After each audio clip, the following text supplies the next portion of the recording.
Romance of Sui and Tang Dynasties, Chapter 86. I want you to picture a specific kind of pain. Okay. Not a battlefield wound, not a broken heart. I'm talking about a toothache. A toothache, really? Just a nagging, throbbing, ordinary toothache. Because today, we're looking at a moment in history where a single toothache, effectively eclipsed the collapse of an entire empire. Wow. We're diving into Chapter 86 of the classic novel Su Tangyanyi, or Romance of the Sui and Tang Dynasties. And honestly, it's a wild chapter. It reads less like ancient history and more like a modern corporate case study in what I'd call executive burnout. That is exactly the angle that hooked me. On the surface, this is a high-stakes romance about Emperor Runzong and his famous concubine Yang Guifei. Mm-hmm. We all know the names. Exactly. But under the hood, this source is a manual on how to destroy an organization or a dynasty by surrounding yourself with yes men and just refusing to read the bad news. It really is. We're in the Tianbo era of the Tang Dynasty. And to the naked eye, this is the golden age. There's peace. There's, unimaginable wealth. The arts are flourishing. It's the peak. The absolute peak. But the source material, right on page 1, it just throws a bucket of cold water on that image. It mentions the Diligent Administration Tower. It does. A building meant to symbolize the emperor's tireless work ethic, diligent administration. But the text explicitly calls it a bad joke. A bad joke, really. Yeah. It says the name is empty because the emperor is, quote, weary. And that's our starting point. The CEO is checked out. But before we get to the collapsing borders and all that, the text opens with this really dense philosophical bit on the concept of vows. Right. I had to read this twice because it felt like a detour, but it's not, is it? No, not at all. It's the moral foundation of the whole chapter. The author brings up this Buddhist concept of oaths. The idea is that when you make a solemn vow, you aren't just talking to yourself. Okay. Spirits and ghosts in the unseen world are witnessing it. It's like a binding contract with the universe. So be careful what you wish for, but with, supernatural consequences. Precisely. And the text is using this to critique Emperor Huanzong. He's famous for this romantic pledge he made with Lady Yang in the Hall of Longevity. Oh, right. They swore to be husband and wife in every future life. It's the ultimate forever. Which, you gotta admit, sounds incredibly romantic. I don't just want you now, I want you for all of eternity. It is romantic, but the text frames it as spiritually negligent. The argument is, you're praying for happiness in future lives, but you're actively squandering the blessings of your current life. Just your current power, your peace. Your entire empire, these are the results of past karma. And you're just burning through that capital by ignoring your job. That's a fascinating take. It's like praying for a new car while you're busy driving your current one off a cliff. That is the perfect analogy, and the driving off a cliff part isn't a metaphor. Immediately after this philosophy lesson, the emperor makes a career decision. He quiet quits. He does. He says, quote, I'm getting old and I am weary of politics. Which is relatable. I mean, everyone gets tired. Sure, but usually you take a sabbatical. You don't just hand the keys to the kingdom to your chaotic cousins. Well, that's exactly what he does. He delegates all domestic affairs to the prime minister, Yang Guzong, and he hands border security to his generals. And then he asks this question that is just pure dramatic irony. What is there to worry about? What is there to worry about? That's the cue for the disaster movie music to start playing. Because while he's asking that, the South is effectively on fire. This is the Nanzhao disaster. And to understand the scale of this, we have to look at the map. We're talking about the region that's, modern-day Yunnan. The text mentions 6 zhaos. I wanted to clarify this for everyone listening. Is zhao a place or a title? It's a good question. It's a term that refers to a decree, but here it really just refers to the tribes or the kingdoms. So 6 tribes in the region. Exactly. And the king of the southern tribe, the Meng Shizhao, was a guy named Piluj, and he was incredibly ambitious. The text says he actually bribed the Tang border officials. Right. He paid them to look the other way while he conquered the other 5 tribes. So the Tang inadvertently funded the creation of a superstate on their own border. They thought they were creating a unified buffer state. Let them handle the South. Instead, they created a powerful rival. Once Piluj had all that power, he didn't need the Tang anymore. He rebelled. And this is where the executive burnout we talked about becomes lethal. Absolutely lethal. The Tang send an army to fix this. Right. They send General Shan Yuzongtong, and he gets crushed. It's a total humiliation. But the emperor doesn't know. No. And this is the dictator's dilemma. The general is buddies with the prime minister, Yang Guzong. If they tell the truth, they look bad, they lose face, and they disturb the emperor's peace. So they just don't. They don't. Yang Guzong suppresses the report. He tells the emperor it was a victory. That is such a dangerous game. It's not just lying. It's rewriting reality. But then it happens again, right, on a much bigger scale. They send General Li Mi next. Yes, and the stakes are massive this time.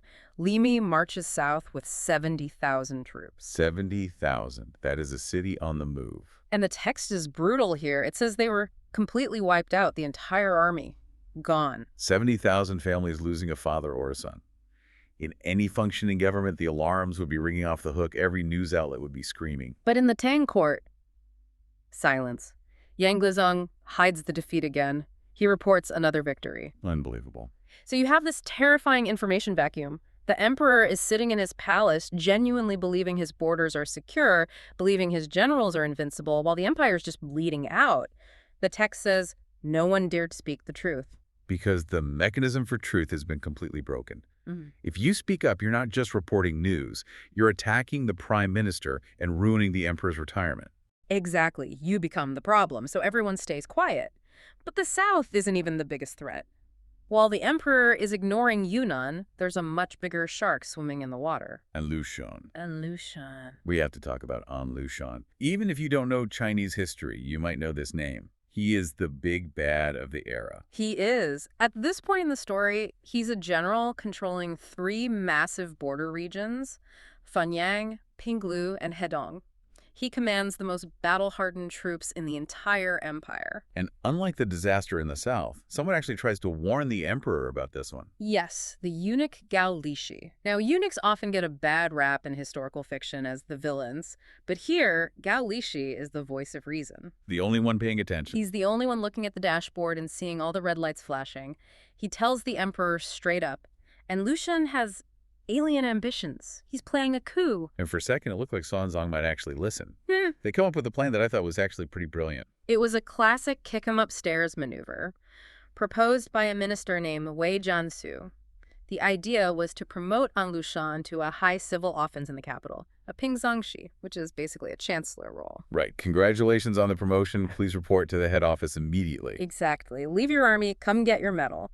To accept the job, he has to leave his base. Once he's in the capital, you strip his command and split his army among 3 other ministers. You declaw the tiger without firing a shot. It's smart. It avoids a civil war. It saves face for everyone, and Xuanzang agrees to it. So, why doesn't it happen? Because he hesitates, and worse, he talks. He goes back to the inner palace and mentions the plan to Yang Guifei. And this is where the love part of our title becomes the problem part. What's Yang Guifei's stance on An Lushan? It's complicated. She finds him entertaining. You know, in the novel, he's a novelty to her, this rough barbarian general who plays the clown. But more importantly, she knows her cousin, the prime minister, Yang Gosong, hates An Lushan.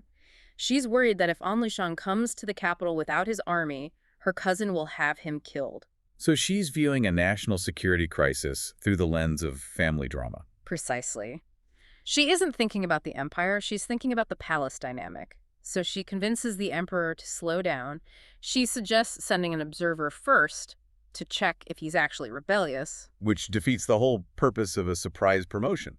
Completely. If you send an observer, you tip your hand. They send a eunuch named Mu Lin to observe An Lushan. But of course, An Lushan has spies everywhere. He knows Mu Lin is coming. This is the part that reads like a spy thriller. Yulin arrives, probably looking for signs of treason. And An Lushan is just waiting with a smile and a bag of gold. Golden silk. Right.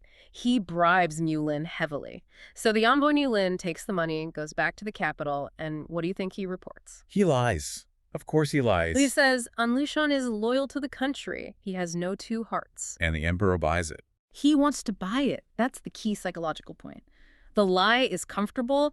The truth that his favorite general is a traitor and he has to go to war, that's stressful. So he takes the easy way out. He accepts the lie. He even scolds the prime minister for being suspicious and says, I guarantee An Lushan's loyalty myself. He stakes his own reputation on a complete fabrication.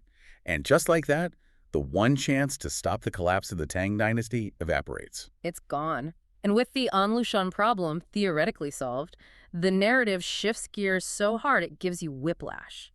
We go from political intrigue straight into extreme, aggressive luxury. The Huaqing Palace. The Huaqing Palace. The text spends a lot of time describing this place, I think, to show just how detached from reality they've become. 16 thermal bathhouses, pools lined with patterned Yao gems. And the toys. I couldn't believe the detail about the wooden ducks. Oh, the floating toys, carved from fine wood, covered in embroidery, just floating in the warm water. It paints a picture of a fantasy world, a bubble. It really does. And inside this bubble, we get this very strange, almost physiological focus on Yang Guifa. The red sweat. Let's unpack that. It sounds like a medical condition, but the text treats it like a superpower. It's meant to emphasize that she's an otherworldly creature. So she was plump, which was the beauty standard then, and she ran hot. The text says her sweat was red and fragrant, and when she wiped it off, it looked like peach blossoms on the towel. It really drives home the emperor's obsession. She isn't just a person to him, she's a treasure. A deity, almost. Right. And because she runs hot, she suffers from lung thirst, so she keeps a jade fish in her mouth to generate saliva and stay cool. Which brings us to the incident, the title of the toothache. So there she is, sitting by the window. She's in pain. It's bad enough that she can't even hold the jade fish in her mouth. She's just leaning on her hand, suffering. A very human problem. Even the most beautiful woman in the world gets a cavity. Exactly. But the emperor's reaction is what matters. He doesn't just call a doctor. He looks at her and finds her charming in her pain. He's so enamored that he says, "I hate that I cannot share this pain for you." That line hits hard. I hate that I cannot share this pain. It's the peak of his delusion. He's obsessing over this one small, manageable pain of his beloved. He wants to take that burden onto himself. But at the exact same moment, He absolutely refuses to take on the burden of the empire. that's the contrast that just hurts. He wants to feel her toothache, but he refuses to feel the death of those 70,000 soldiers in the south. He refuses to feel the anxiety of the people living in the shadow of An Lushan's army. It's a failure of empathy disguised as an excess of empathy. He has hyper-empathy for one person and total apathy for millions. Meanwhile, we are talking about hard history. We are. We're in the year 751 AD, the Tianbao era of the Tang dynasty. We are unpacking the famous or, infamous romance of Emperor Xuanzong and his consort Yang Guifei. But we aren't doing the Hallmark movie version. We're doing the true crime version. We're going to look at how a perfect romance, a perfect piece of fruit, and a perfect party were actually symptoms of a rotting government. It's a fascinating case study in blindness. How? I mean, the sources we have paint a picture of a court that has become a complete echo chamber. The emperor's hearing exactly what he wants to hear, and the only person telling him the truth is a child who hasn't learned how to lie yet. So let's set the scene. It's the summer of the 10th year of Tianbao. We're at the Lushan Palace, which sounds luxurious, but the text is very specific about the atmosphere. It is hot. Oppressively hot. Yeah. Like really hot. Right. It's the 7th day of the 7th month. That's the Qixi festival, which people often call the Chinese Valentine's Day. But the source material, it makes a point of saying that despite the festive date, the physical reality is, it's just uncomfortable. Emperor Xuanzong and Lady Yang are in the Hall of Eternal Life, but they can't sleep. The heat is just keeping them awake. So what do? They go outside. And this is the first detail that, for me, really stuck out in the reading. They don't call the entourage. No. I mean, usually these two can't go to the bathroom without a parade of eunuchs and maids. But here, they dismiss everyone. That is such a crucial detail. It creates a vacuum. For just a few moments, all the pomp and circumstance of the Tang court, it just falls away. It's just an old man and the woman he loves standing at a courtyard, waving fans to catch a breeze, looking up at the Milky Way. It feels incredibly intimate. Most vulnerable, yeah. And they're looking at two specific stars, Altair and Vega, the cowherd and the weaver girl. The classic star-crossed lovers. And that mythology is just so deeply ingrained in the culture. These two celestial figures, they're separated by the Silver River, the Milky Way, and they're only allowed to meet once a year on this very night.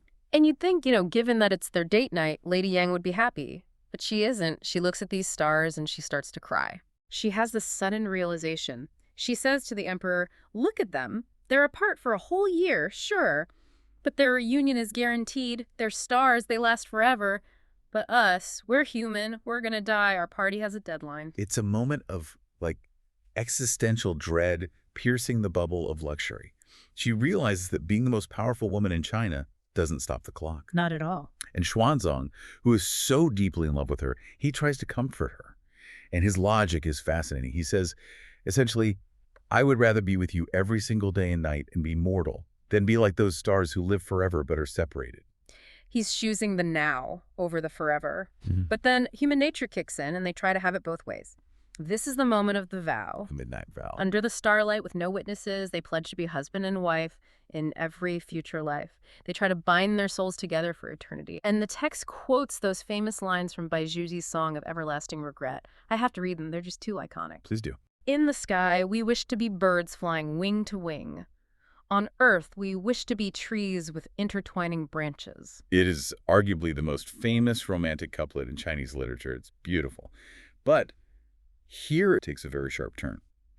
The Sui Tang Yanyi doesn't just let us sit in the romance. Not at all. It immediately undercuts it. It basically pulls the camera back and says, okay, now look at the hypocrisy. It's so jarring. One minute you're tearing up at the romance, and the next, the narrator is bringing in historical commentary to just, roast them. Well, think about the context. The source reminds us that Xuanzang had a wife, an empress. He kicked her out. He discarded her to be with Lady Yang. Oh, right. So there's this biting irony where the text asks, you're swearing eternal fidelity to a concubine after firing your wife. How much is this vow really worth? It's the, if he cheated with you, he'll cheat on you argument, but for an emperor. And it gets darker. There's another poem mentioned that brings up An Lushan. And this is the political shadow. The poem points out that while Lady Yang is swearing loyalty to the emperor under the stars, there are rumors, very strong rumors, about her relationship with An Lushan, The general on the frontier. the general who is gathering power on the frontier. The source is suggesting a double betrayal. The vow is a delusion. They're promising forever, while the seeds of the rebellion are already planted. So the vow is the first union we see, a romantic union that is actually pretty fragile and built on hypocrisy. Now let's move to the second union. We're jumping from summer to autumn. To September. The heat wave is over, it's September, and now everyone is obsessed with fruit. The Penglai Palace oranges. This is like a masterclass in how a dictatorship creates its own reality. The backstory here is just wild. No. So years ago, the palace planted these citrus trees that were sent as tribute from the south, but they were planted in the north in Shenyang. Yeah. And biologically, that shouldn't work. The climate is all wrong. For years, these trees were just expensive green decorations, no fruit. Until the autumn of 751. Suddenly, inexplicably, these barren trees just explode with life. The source says they produced over 200 oranges. Wow. And not just, mealy, bitter ones. These were sweet, perfect oranges. And the emperor is thrilled. But then they find the one, the He Huan. He Huan. It means a joyous union. And in this context, it's a botanical anomaly. It's a twin fruit, two oranges that have fused together during growth to become one. And the emperor and Lady Yang just lose their minds over this. They see it as a physical manifestation of that vow they made in the summer. One heart, one body. The universe is literally growing fruit to validate their relationship. They sit down and eat this twin orange together like it's a sacrament. It creates this feedback loop of validation. But this is where the political sharks start circling. Enter Yang goes on. Prime Minister. He sees this fruit not as a snack, but as a propaganda weapon. He organizes the entire court to write these elaborate flowery memorials to the emperor, and his argument is just breathtakingly sycophantic. He claims that the emperor's virtue is so powerful that it has united the climates of the north and south. Wait, let me get this straight. He's telling the emperor, you are such a good guy that you terraformed the garden with your personality. Essentially, yes. He says the earth spirit is responding to the emperor's greatness. It's magical thinking used as political currency. He's telling the emperor, everything is fine, the empire is united. Look, even the trees agree with you. And the emperor buys it. He wants to believe it. It confirms his worldview. He orders a painting of the orange. He distributes the fruit to the officials. It becomes this massive celebration. But again, our source material is the total buzzkill we need. Right. There's a poem inserted right here that just pops the balloon and asks, what use are oranges to the Tang dynasty? That is the million-dollar question. The poem argues that these miracles are actually dangerous distractions. They give the flatterers, the petty men, a cheap way to gain favor. If you can get a promotion by writing a poem about a mutant orange, why would you bother doing the hard work of governing? Why fix the roads or supply the army when you can just praise the fruit. It's style over substance. The sweetness of the orange is masking the rot of the administration. Exactly. The court is celebrating a miracle Right. while the foundations of the state are crumbling. And that leads us directly to the third segment, This celebration. the party. The party. Because they found the magic oranges, the emperor orders a massive bash at the Kensing Tower. And this is where the visual storytelling in the text gets really vivid. It's a spectacle. Music, dancing, and the common people are allowed to crowd the streets to watch. It's a moment of shared joy, supposedly. But if you look closer, the entertainment is incredibly dangerous. Let's talk about the acrobat, Wang Danyang. The description of her act gave me anxiety just reading it. It should. She is balancing a bamboo pole on her head. But this isn't a broomstick. The text says it is 18 feet long. 18 feet. And on top of this pole is a heavy wooden carving of a mystical mountain. That's already impossible physics. But then there's a child. A small kid is climbing up this 18-foot pole, standing on the wooden mountain, singing and dancing, all while this woman balances the whole thing on her head. It's a display of extreme precariousness. One slip, one gust of wind, and it's a tragedy. It's a high-wire act without the wire. And watching this is our hero of the episode, a 9-year-old boy named Lu Yan. Lu Yan is a historical figure, a known child prodigy. At 9 years old, he's already been given an official rank in the Secretary Bureau. He's a genius. So the emperor sees this smart kid at the party and decides to have a little fun. He points at the death-defying acrobat act and says, "Hey kid, improvise a poem about that." A test of wit, and Lu Yan delivers immediately. He recites a poem that praises the skill of the dancer, calls it godlike. But he slips in a critique. He mentions her clothes. He notes that she is wearing heavy silk robes. Right. He says, "I worry that lighter clothes would suit her better." Sounds like a fashion tip, but it's actually a practical critique. He's pointing out that the court's obsession with luxury, the heavy, expensive silk, is making the job harder and more dangerous. He values function over form. Exactly. Which is already a contrast to the emperor, who is all about the form. Lady Yang loves the kid, pulls him onto her lap, combs his hair. It's a very human moment. But then the emperor tries to make a joke. He decides to tease the boy about his job title. Lu Yan holds the title of Zhengzi. Which translates to what exactly? Roughly, rectifier of characters, or proofreader. His job, theoretically, is to check official documents for typos. Got it. So the emperor laughs and asks, "So Mr. Rectifier of Characters, how many characters have you actually corrected?" He's treating him like a mascot. How many typos have you found, buddy? But Lu Yan looks the emperor in the eye and drops the absolute hammer. He says, "All the characters in the dictionary are correct, except for the character for Peng, which is not correct." Except for the character for Peng. Okay, we have to stop and really unpack this, because this is the core insight of the entire episode. This is a pun, but it's a pun that explains why the Tang dynasty collapsed. Correct. So first, we have to visualize the Chinese character for Peng.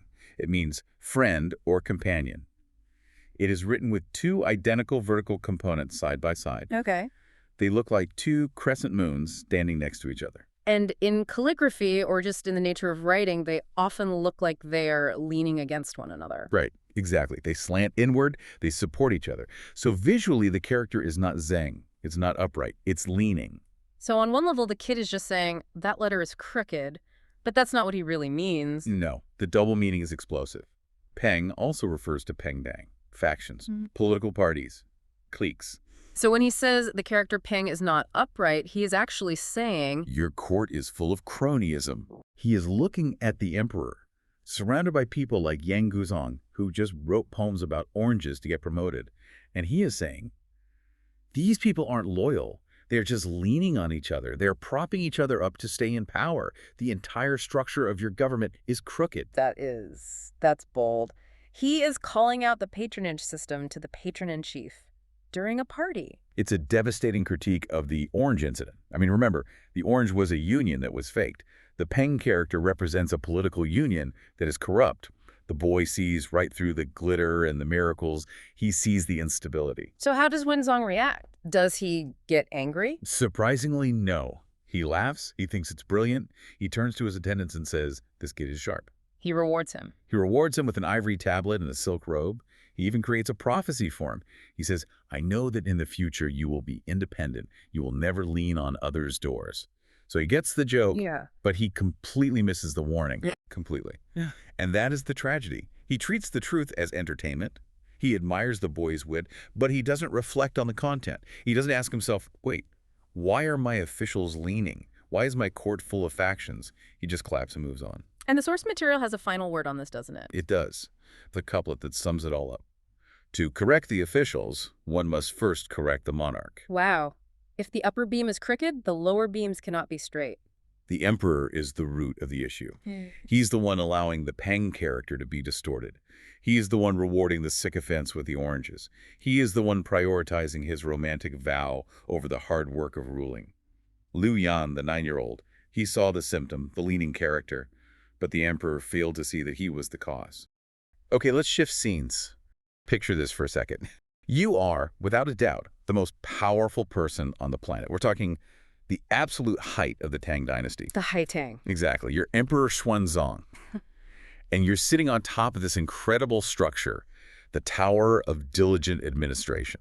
Which is kind of a serious name for what was basically a party tower. Right. So you're up there, you've got your top ministers, the best wine, thousands of these gorgeous multicolored lanterns. It should be perfect, but there's a problem. A very loud problem. A very loud, very annoying problem. The people. The people. Down below on the street, there are thousands of commoners. Yeah. And they're not being polite. They're shoving, they're shouting, laughing, arguing. It's just chaos. The source we're looking at today says the noise was literally boiling. So loud you can't hear your own party. It's ruining the whole vibe. And for most emperors, really any ruler in history, the solution here is simple. Oh, yeah. Send in the guards, crack some skulls, clear the square, problem solved. That's the first instinct. Silence them. But in the story we're getting into today, that is not what happens. Instead of soldiers, they send out a single guy with a flute. And he doesn't just play a tune, he weaponizes it. A moment of music as riot control and the story of a prodigy named Limo. It's just a perfect snapshot of that era. You know, we talk about the Tang as this great time for art and poetry, but this story shows you how that art was actually used. It wasn't just decorative. For Xuanzang, music was political power. It was a tool of control. And frankly, it was an obsession. So let's really set the scene for you. You've got this Qingjin Tower covered in these beautiful flower lanterns. It must have been just, dazzling to look at. Visually, a masterpiece. Acoustically, a total nightmare. The source uses this phrase, ren sheng ding fei, which means human voices bubbling like a cauldron. And you have to see the layout here as a kind of social mat. The emperor is up high, representing order, the heavens. The people are down below, just this chaotic, raw energy. And Xuanzong's getting really annoyed. He's asking his staff, what is all that noise? And they're basically saying, look, boss, they're excited. They're fighting to see the lanterns. We yell at them. They're not listening. And then they say, we're awaiting your imperial decision. Which is code for, can we please go hit them now? They just want the green light to start making arrests. And he gives it to them. He says to strictly prohibit the noise and tells the Imperial Guard to go down there and display their authority. The text is very clear. He wants them to arrest a few people and punish them as an example. It's the standard dictator playbook, right? If you can't control the narrative, you control the bodies. Violence is fast. But this is where the whole story turns. Our advisor, Liu Yan, steps up. And his argument is just so clever. He doesn't appeal to the emperor's kindness or mercy. No, he appeals to his ego, to his logic. He completely traps him. He says something like, Your Majesty, these people are only here because you allowed them to share in your joy. You invited them. If you punish them for being excited, it makes you look bad. It's a brilliant move. He's saying, benevolent rulers don't need to crack skulls. It looks weak. So Liu Yan offers another way. He says, let the Pear Garden musicians play. The Pear Garden. We hear that name a lot. Can you break down what that actually was for everyone? Sure. The Pear Garden, or Liyuan, was basically the Juilliard of the Tang dynasty, but it was founded and personally directed by the emperor himself. These weren't just court musicians. They were elite. They were the absolute elite, state-sponsored artists, the pop stars of the 8th century, and they answered directly to the emperor. So Liu Yan's whole theory is that the common folk are so starved for, real culture, that if they hear this unheard of royal music, they'll just be stunned into silence. It's psychological warfare, but with a melody. Shock and awe. The emperor agrees. He calls off the guards, and the musicians walk to the edge of the tower. They're in these flashy brocade outfits, flower hats. They start to play. And what happens? Well, it sort of works. The crowd sees them all standing there neatly in rows, and the noise drops a bit, but it's still there. A dull roar. You can imagine them just pointing, murmuring. They're not captivated. Just distracted. It's background music. They need a front man, a solo act to cut through the noise. And this is where the famous eunuch Gao Lishi steps in. He's the emperor's fixer. He gets it. An ensemble is too diffuse. To pierce chaos, you need one sharp, focused sound. He says, among all the musicians, only Li Mo is famous for the Qiang flute. The Qiang flute. So what's special about that? It's very different from a standard flute. It's a bamboo instrument, originally from the Qing people in the West. It has this very high, very piercing timbre. It's a sound designed to carry over huge distances, like across a desert. It's not a cozy indoor instrument. So it's built for projection. Gao Lishi is basically saying, Right. put this guy in the mic. And Li Mo knows exactly what he has to do. This is my favorite part. He doesn't just shuffle forward and start playing. He walks to the edge, looks down at this mob, Thousands of people. points his finger at them, and shouts. He commands the whole square. He yells, I, Li Mo, by imperial decree, will play for you. If you know music, listen quietly. If you know music, that is such a power move. It's a challenge. It is. He's saying, if you keep making noise, you're just proving you're an uncultured slob. If you want to be in the know, you'll shut up. He's creating a hierarchy of taste on the spot. Then he pulls out his flute. And the source gets so specific here. It's made of purple-veined Yunmeng bamboo. Which is just a way of saying this is a legendary instrument. This isn't off the rack. This is the Stradivarius of flutes. He starts to play. And the description is just, it's beautiful. It says the sound rang through the clouds and made phoenixes soar and cranes dance. Obviously some literary flair there, but it gets the feeling across. It was a sound that felt vertical. It shot straight up, cutting through all the horizontal noise of the crowd. And the effect. Dead silence. Total silence. The text says 10,000 people stood frozen, just listening. Then we get this amazing line that sums it all up. Do not say that noise is hard to prohibit. One sound can silence 10,000 sounds. It's just a profound moment. It suggests that high art has a coercive power that's actually stronger than brute force. The guards couldn't do it, but a piece of bamboo could. It's the ultimate mic drop. But here's the thing, and this is where I want to pivot a little. This didn't happen in a vacuum. It worked because Emperor Xuanzang had built his entire world around music. Absolutely. You can't separate this event from Xuanzang's personality. The source spends a lot of time explaining that he wasn't just a fan of the arts, he was a fanatic. A total music nerd. It says he understood all rhythm and tones.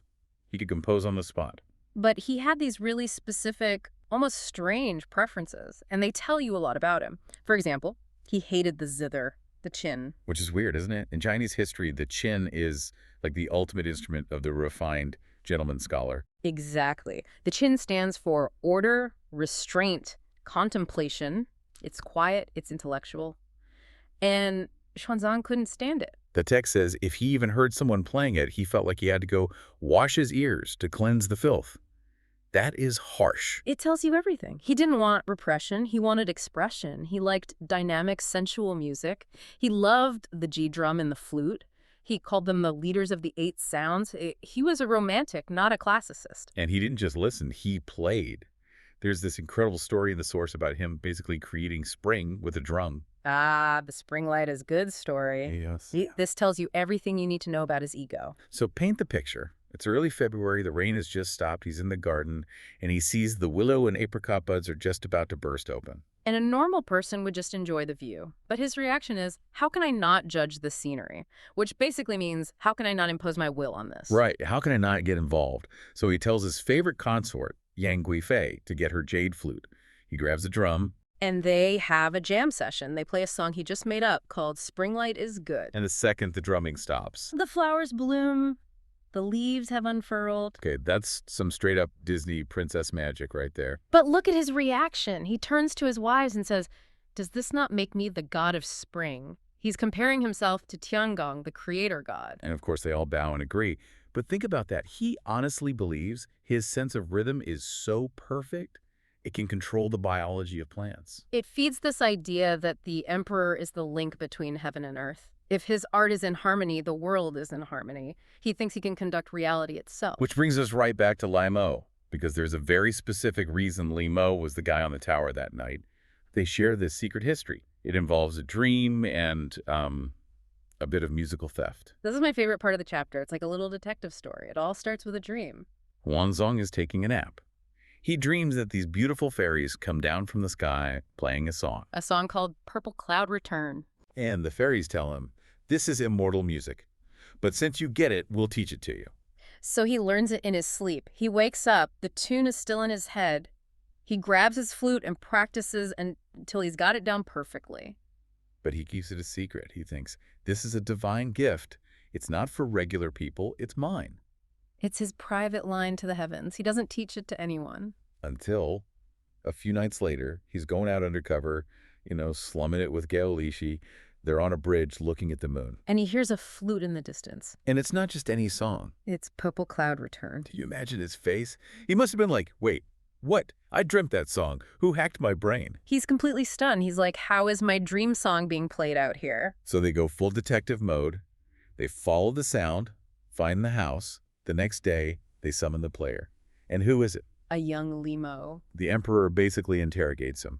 Where did you learn this song? And Limo's answer is what proves he's a genius. He says, a few nights ago, I was walking on the bridge and I heard a flute coming from over the palace walls.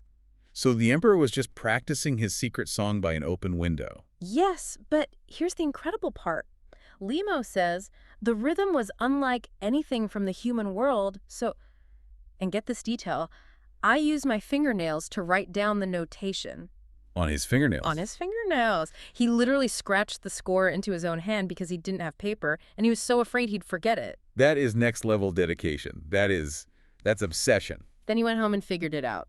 So he reverse-engineered a divine song that he heard through a wall by taking notes on his own body. Exactly. And he's terrified. He says, I deserve 10,000 deaths for this. But Sezong isn't angry at all. No, he's delighted. He loves it. He values musical genius more than protocol. He's found someone with the same ear, the same understanding that he has. He immediately makes him the head of the Pear Garden. And that's the connection. That's why on the tower, when they needed a sound that was not of this world to silence the crowd, they needed the one guy who could literally steal a song from the emperor's dream. It makes perfect sense. He was the only one on the emperor's wavelength. He was the physical expansion of the emperor's musical will. So the story ends. The night is peaceful. Limo finishes. The full band plays. Dancers come out. And the crowd watches silently until dawn. A perfect ending. Art triumphs over chaos. But the source itself ends on a slightly more cynical note. It does. It throws a little shade right at the end. Yeah. It reminds us of the tower's name. The Tower of Diligent Administration. Qinsheng. Right. Diligent. Like hardworking. But the text asks, kind of rhetorically, they gathered at the tower to diligently seek pleasure. But when were they ever willing to be diligent about government? Oof, that's a burn.